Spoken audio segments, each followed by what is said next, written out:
बिस्मिल्लाहिर्रहमानिर्रहीम। अस्सलाम वालेकुम। मैं यासिर शाहिद उम्मीद करता हूँ आप सब लोग खैरियत से होंगे। खाना काबा में तांबे के दो बुत थे। उनके नाम असाफ और नाइला थे। तवाफ करते वक्त मुशरिक बरकत हासिल करने के लिए उनको छुआ करते थे। हजरत ज़ैन बिन हारिसा रजी अल्लाह अन्हा फरमाते हैं, एक मरतबा आप सल्लल्लाहु अलैहि वसल्लम बैतुल्लाह का तवाफ कर रहे थे। मैं भी आपके साथ था। जब मैं तवाफ के दौरान उन बुतों के पास से गुजरा तो मैंने भी उनको छुआ। नबी पाक सल्लल्लाहु अलैहि वसल्लम ने फौरन फरमाया, इनको हाथ मत लगाओ। उसके बाद हम तवाफ करते रहे। मैंने सोचा एक बार फिर बुतों को छूने की कोशिश करूंगा ताकि पता तो चले इनको छूने से क्या होता है और आपने किस लिए मुझे रोका है। चुनांचा मैंने उनको फिर छू लिया। तब आपने सख्त लहजे में फरमाया, क्या मैंने तुम्हें इनको छूने से मना नहीं किया था? और मैं कसम खाकर कहता हूँ नबी पाक सल्लल्लाहु अलैहि वसल्लम ने कभी भी किसी बुत को नहीं छुआ, यहाँ तक कि अल्लाह ने आपको नबूवत अता फरमा दी और आप पर वही नाजिल होने लगी। इसी तरह अल्लाह ताला हराम चीज़ों से भी आपकी हिफाजत फरमाते थे।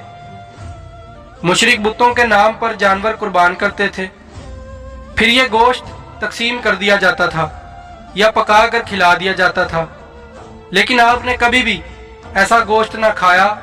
खुद आपने एक बार इरशाद फरमाया, मैंने कभी कोई ऐसी चीज़ नहीं चखी जो बुतों के नाम पर ज़िबह की गई हो, यहाँ तक कि अल्लाह ताला ने मुझे नबूवत अता कर दी। इसी तरह आपसे पूछा गया, क्या आपने बचपन में कभी बुत परस्ती की?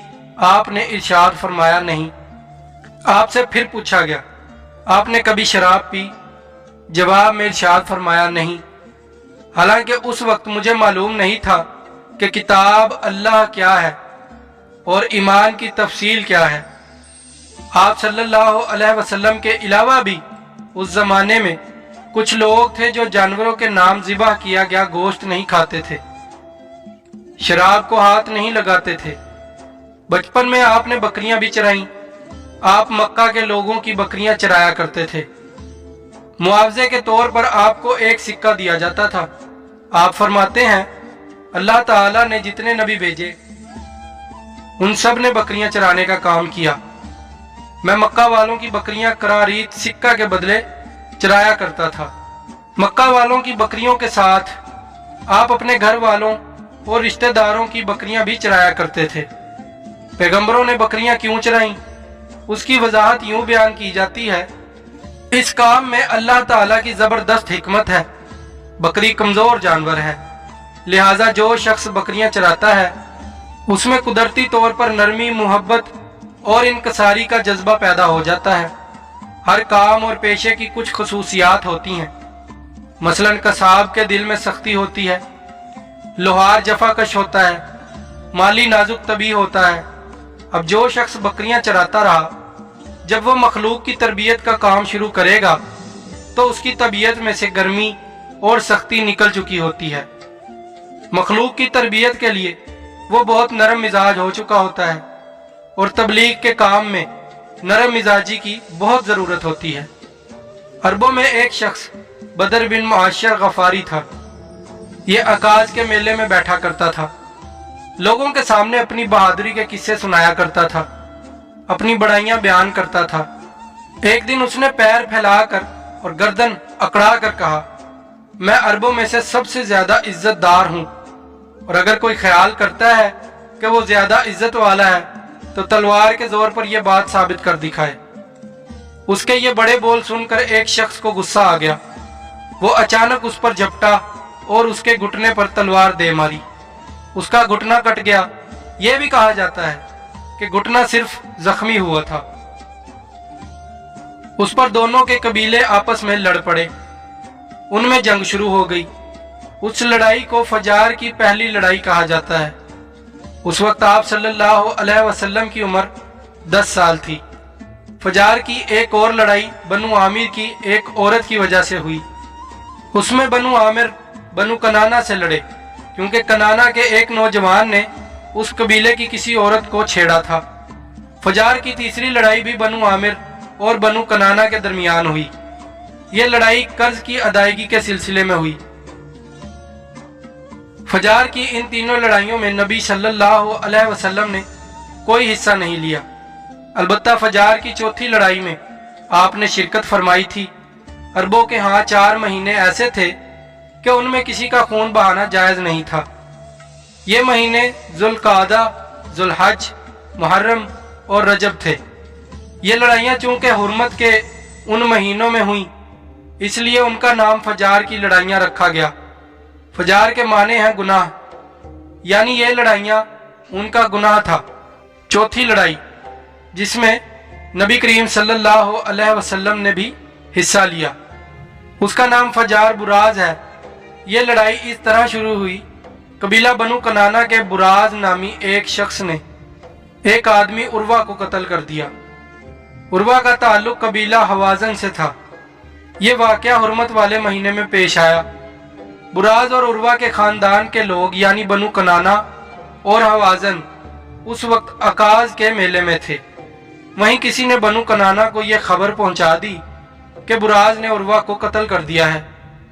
यह खबर सुनकर बनु कनाना के लोग परेशान हुए कि कहीं मेले ही में हवाजन के लोग उन पर हमला न कर दें, इस तरह बात बहुत बढ़ जाएगी। चनांचा वो लोग मक्का की तरफ भाग निकले। हवाजन को उस वक्त तक खबर नहीं हुई थी। उन्हें कुछ दिन या कुछ वक्त गुजरने पर खबर हुई। ये बनु कनाना पर चढ़ दौड़े, लेकिन बनु कनाना हरम में पनाह ले चुके थे। अरबों में हरम के अंदर खून बहाना हराम था, इसलिए हवाजन रुक गए। उस दिन लड़ाई ना हो सकी, लेकिन दूसरे दिन बनु कनाना के लोग खुद ही मुकाबले के लिए बाहर निकल आए। उनकी मदद करने के लिए कबीला कुरैश भी मैदान में निकल आया। इस तरह फजार की यह जंग शुरू हुई। ये जंग 4 या 6 दिन तक जारी रही। अब चूंकि कुरैश भी इस जंग में शरीक थे, लिहाजा आप सल्लल्लाहु अलैहि वसल्लम के चचा आपको भी साथ ले गए, मगर आपने जंग के सब दिनों में लड़ाई में हिस्सा नहीं लिया। अलबत्ता जिस दिन आप मैदान जंग में पहुंच जाते तो बनी कनाना को फतह होने लगती, और जब आप वहां ना पहुंचते तो उन्हें शिकस्त होने लगती। आपने इस जंग में सिर्फ इतना हिस्सा लिया कि अपने चचाओं को तीर पकड़ाते रहे और बस। 6 दिन की जंग के बाद भी कोई फैसला ना हो सका। आखिर दोनों ग्रोहों में सुलह हो गई, लेकिन यह काफी खून खराबे के बाद हुई थी। उस जंग के फौरन बाद हल्फ अल फजूल का वाकया पेश आया। यह वाकया इस तरह हुआ कि कबीला जुबैद का एक शख्स अपना कुछ माल लेकर मक्का आया। उससे ये माल आस बिन वाइल ने खरीद लिया। ये आस बिन वाइल मक्का के बड़े लोगों में से था। उसकी बहुत इज्जत थी। उसने माल तो ले लिया, लेकिन कीमत अदा न की। जुबैदी उससे अपनी रकम का मुतालबा करता रहा, लेकिन आस बिन वाइल ने रकम अदा न की। अब यह जुबैदी शख्स अपनी फरियाद लेकर मुख्तलिफ कबीलों के पास गया। उन सबको बताया कि आस बिन वाइल ने उस पर जुल्म किया है, लिहाजा उसकी रकम दिलवाई जाए। अब चूंकि आस मक्का के बड़े लोगों में से था, इसलिए उन सब लोगों ने आस के खिलाफ उसकी मदद करने से इनकार कर दिया। उल्टा उसे डांट डपट कर वापस भेज दिया। जब जुबैदी ने उन लोगों की यह हालत देखी तो दूसरे दिन सुबह सवेरे वो अबू कैस नामी पहाड़ी पर चढ़ गया। कुरैश अभी अपने घरों ही में थे। ऊपर चढ़कर उसने बुलंद आवाज से चंद शार पढ़े, जिनका खुलासा ये है: ऐ फहर की औलाद, एक मजलूम की मदद करो जो अपने वतन से दूर है और जिसकी तमाम पूंजी इस वक्त मक्का के अंदर ही है। उस जुबैदी शख्स की यह फरियाद आप सल्लल्लाहु अलैहि वसल्लम के चचा जुबैर बिन अब्दुल मुतलिब ने सुन ली। उन पर बहुत असर हुआ। उन्होंने अब्दुल्ला बिन जिदान को साथ लिया और उस आदमी की मदद के लिए उठ खड़े हुए। फिर उनके साथ बनु हाशिम, बनु ज़हरा और बनु असद के लोग भी शामिल हो गए। ये सब लोग अब्दुल्ला बिन जिदान के घर जमा हुए। यहाँ उन सबको खाना खिलाया गया। उसके बाद उन सब से खुदा के नाम पर हल्फ लिया गया। हल्फ के अल्फाज ये थे: हम हमेशा मजलूम का साथ देते रहेंगे और उसका हक उसे दिलाते रहेंगे। इस हल्फ का नाम हल्फ अल फजूल रखा गया। इस ऐद और हल्फ के मौका पर अल्लाह के रसूल सल्लल्लाहु अलैहि वसल्लम भी कुरैश के साथ मौजूद थे।